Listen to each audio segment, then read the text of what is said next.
Hi everyone, can you put the mic on? Oh. Hi everyone, my name is Sarah Vangara. I'm the last speaker in this 2 o'clock session. I come from Stanford in the SLAC National Laboratory where I worked on closed-loop agentic AI for accelerating battery science.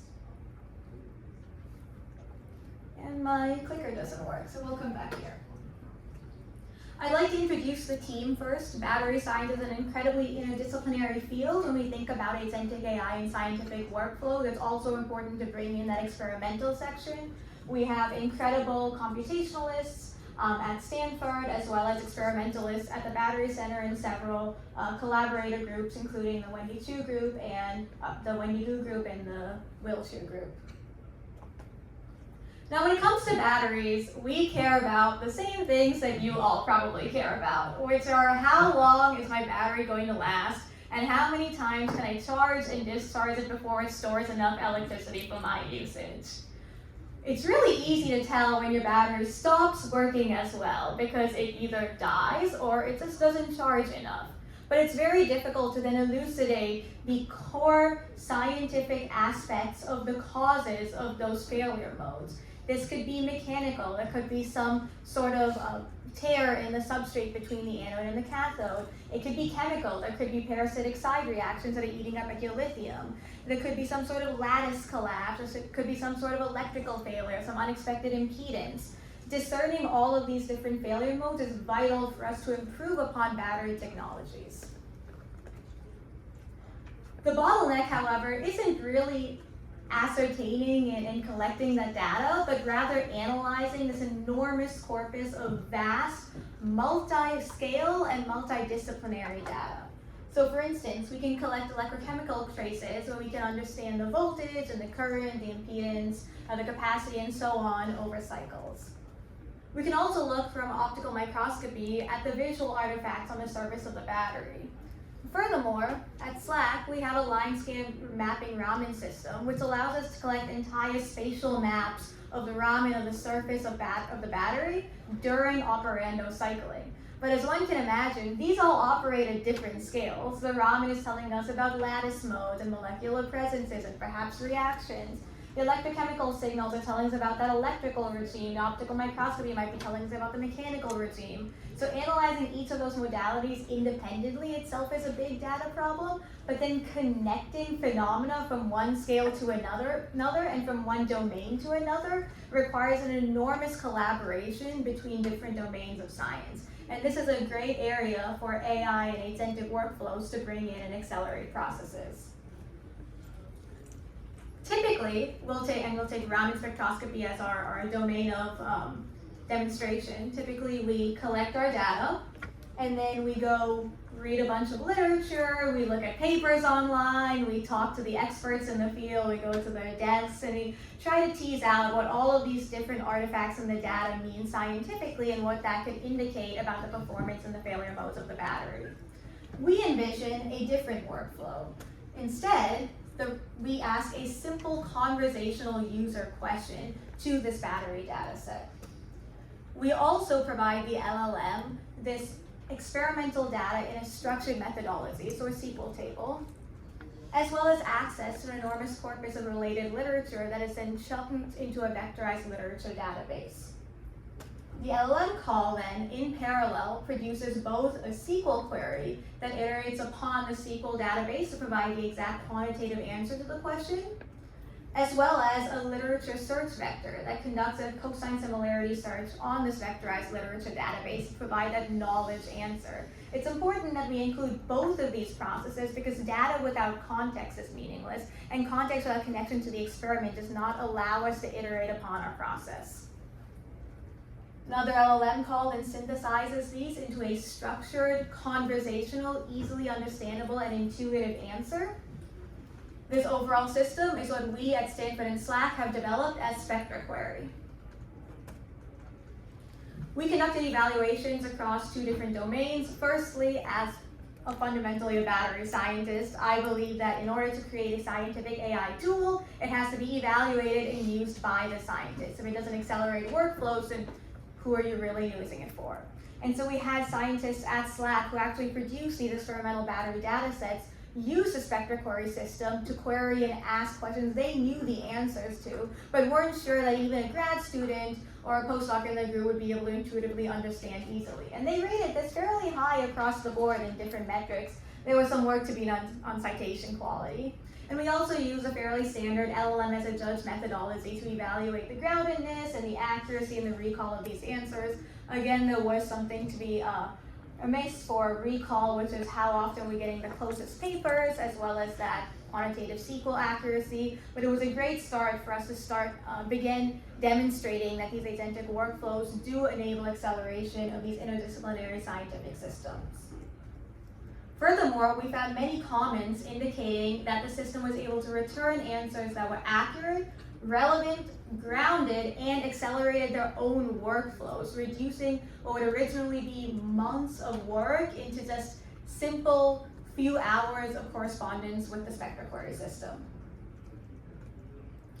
Now we'll talk about our avenues of growth, our future steps, and the different sub-projects under this umbrella of agentic AI for batteries that we're currently pursuing at the SLAC Stanford ecosystem.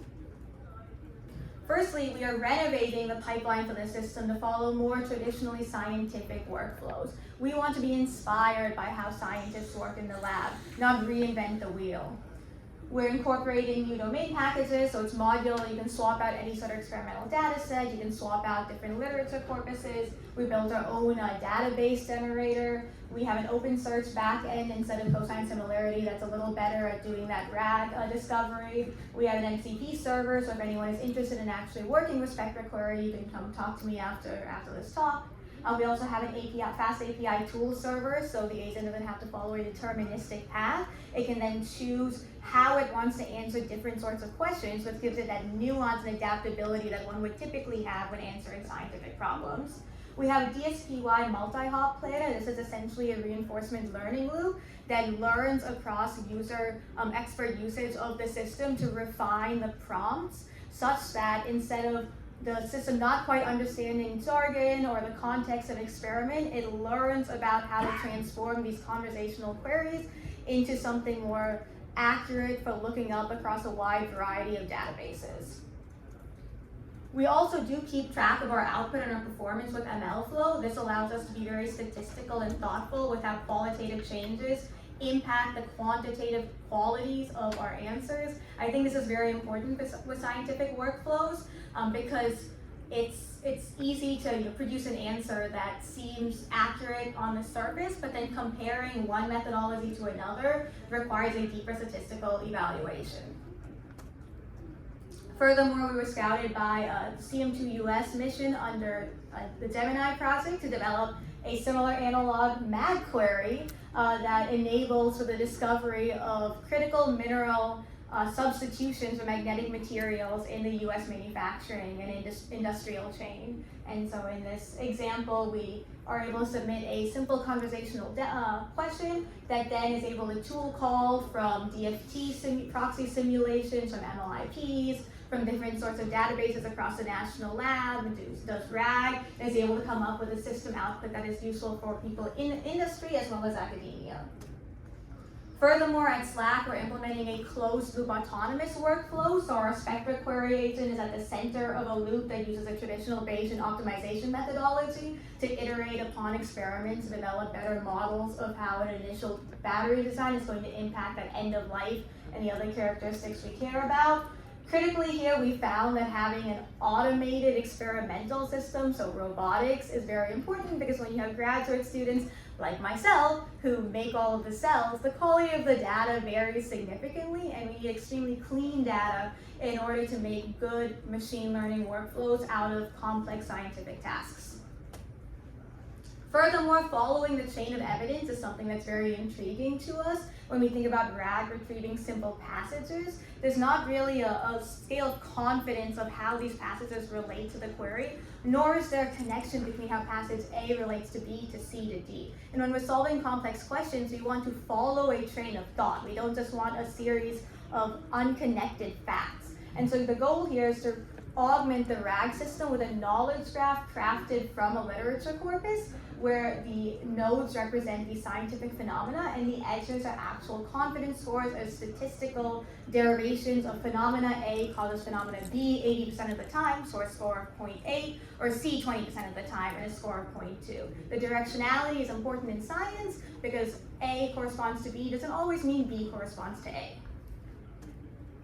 And finally, this was actually brought up by someone in the room in an earlier question, this idea of domain-specific encoders. As one can imagine, Raman data isn't something a lot of these models have seen before. And so analyzing Raman data is something that has to be done very mathematically and programmatically. The goal here is to develop custom embedding systems that are able to take our battery spectra as well as other niche scientific data sets that we produce in battery science and turn them into text labels such that the system learns domain-specific embeddings to ideally improve the workflow and the quality of our answers and the ability for these agents to evaluate these large, complex scientific data sets that often require a good understanding of fundamental chemistry and physics and material science to even begin working with. I'd like to acknowledge the teams at SLAC and Stanford, my PI, Eric Darb, and my co-PI, Jagjit Nanda, as well as some of our key collaborators, including Jonathan Thompson, Dr. Yang-Kai Zhang, and Dr. Donggun Yam. And thank you to the Genesis mission, US Genesis mission, as well as our funding sources from the DOE and some of my own fellowships for supporting this work. If you're interested in perhaps working with the MCP server for Spectra Query, talking about this idea of agentic AI in scientific workflows, or perhaps collaborating in the future, please feel free to send me an email or come find me after this talk. You can also scan this QR code to get the latest preprint for a Spectra Query paper. And with that, I'll take questions. Thank you.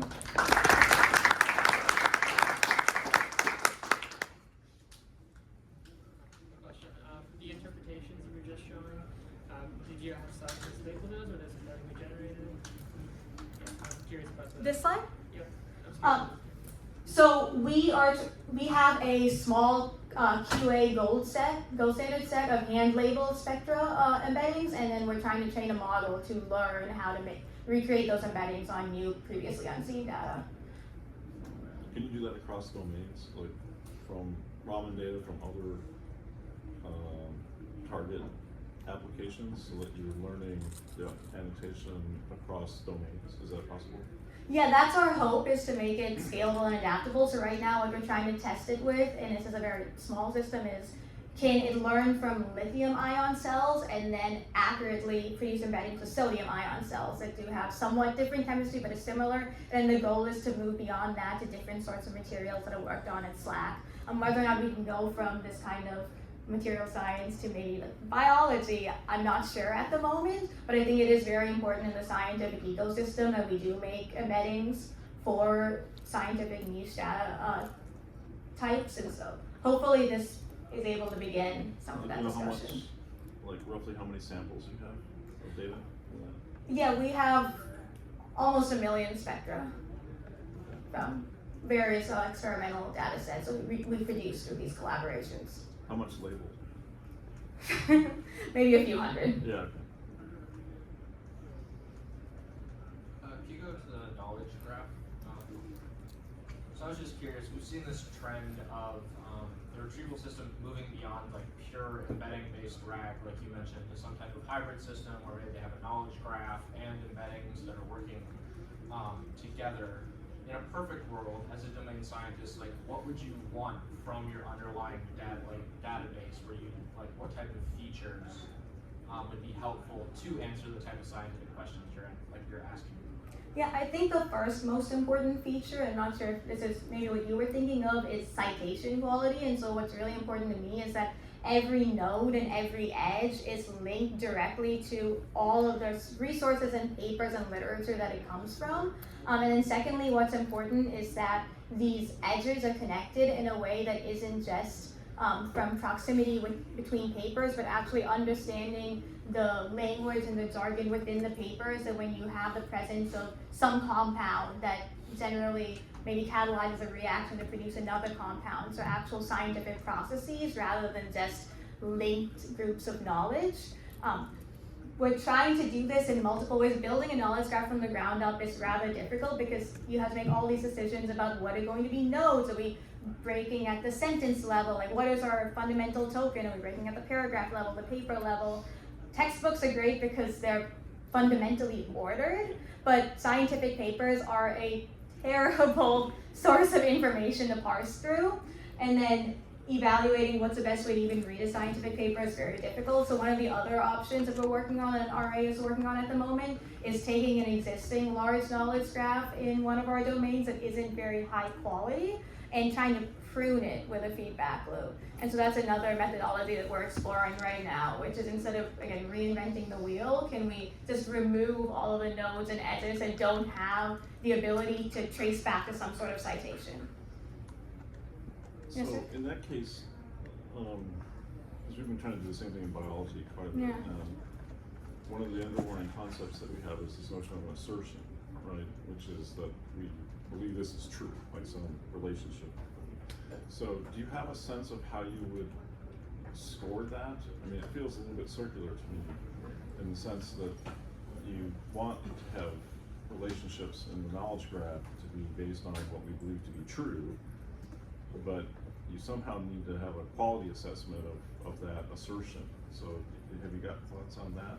Yeah, determining how to weight the edges or really giving connections or confidence is very difficult. One of the kind of smaller sub-experiments we're doing with knowledge graphs is something that's very important to us in batteries is when you see a phenomena, what other phenomena likely arise because of that. And so it's a bit hierarchical where you have your parent node, and then whether or not it goes in one direction or another is often statistical. It's more likely to catalyze this reaction than that reaction. And so one of the first ideas is essentially that your assertion is the likelihood of a different phenomena occurring because of a prior phenomena. And that might come from some statistical analysis of papers, that might come from some sort of like fundamental chemical or material like evaluation or analysis mathematically being done, but that's some of our initial And it's kind of like ideas. approximately causal, but not really hard causal. Yes. Questions?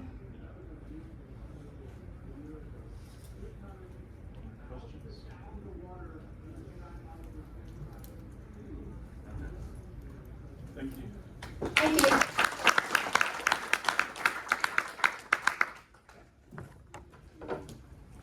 That's it.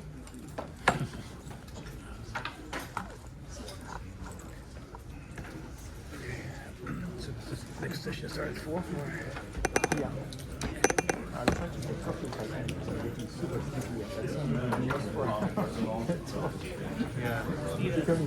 Yeah, I know Tom was the pages stuff that Ken was working on before you left. That's mostly what we're Great talk.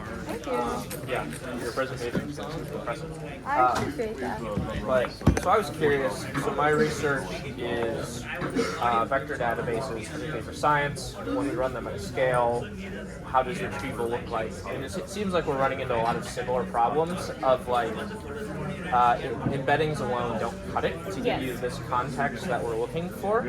I was wondering, I got your contact info, but would you be interested in having a larger conversation on that? I work with Argonne National Lab in particular, and we're in the process of looking for scientific use cases. And basically, like, we would be like, hey, you're doing this with battery stuff.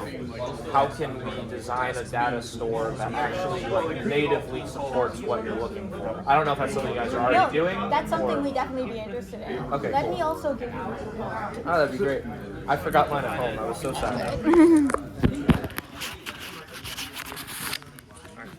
Look forward to hearing from you. Excited to talk further about that. Yeah, and I think I do a lot of work with Argonne because CM2US is split maybe like 70% at Argonne and 30% at SLAC and Stanford. I was supposed to be at Argonne 2 months ago for the ModCon all hands, but I was sick and also Chicago in March, so I wasn't extremely keen on going, unfortunately. I don't blame you on that. Yeah, but Do you know Rob Ross?